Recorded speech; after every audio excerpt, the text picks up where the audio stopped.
I've always built things, but I think the interest in railroading came from actually seeing real trains in action.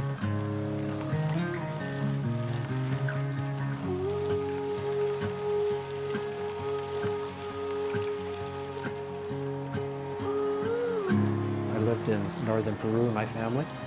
We had a narrow gauge train that ran right in front of the house. So I've always had this interest in trains and modeling as well. One of the things in Peru is you pretty well had to make anything you wanted by yourself. So we built model ships, we built gliders that we would fly, and I also had a model train set. That was probably the start of the hobby for me. What I find rewarding about the hobby is just, I think, the progress that I've made on developing a particular theme or a scene. Quite often I'll be out in the field and I'll look at some trees that I want to model for part of the scenery, what kind of trees grow in what areas. I might see an old building and say, well, that would be a good subject to include, so I'll take some pictures of it. I'll come back, measure, make some drawings, and then make a model of it. It is a form of escapism.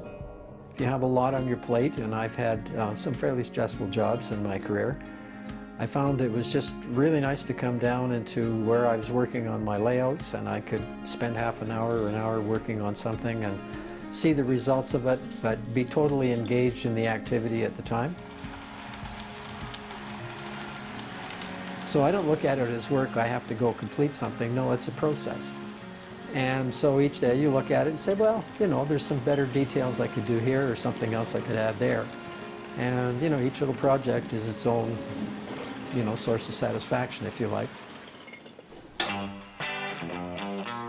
At home I have two model layouts. One of them set in South America and one of them set locally in the East Kootenay. And those tend to be things that I just work on individually. But what I've really enjoyed also is working with other people on a display at the Cranbrook History Centre. And that's a much bigger layout, and we've worked together to basically recreate a bit of history. I think it's quite an engaging hobby, and you know, it takes a lot of skill to do some of this stuff, and some perseverance to get to where you want to be. I mean, there's stuff that's far better than anything I can do, and I certainly appreciate what goes into it. There's real craftsmen who can do astounding work. It's another form of art, if you like, and I appreciate it for what it is, and some others do as well. But as you get older, I think you're less concerned about peer pressure. You do your own thing, and I'm happy to do that. I think one of the favorite memories of my daughter after we moved from Fort McMurray down to Cranbrook was when we were in Fort McMurray, we had a basement and I had a model railroad. And she knew that's where Dad kept his trains. When we moved to Cranbrook, we found that the house next door didn't have a basement. And when she discovered that, she was just horrified. And she said, Dad, but where do they keep their trains?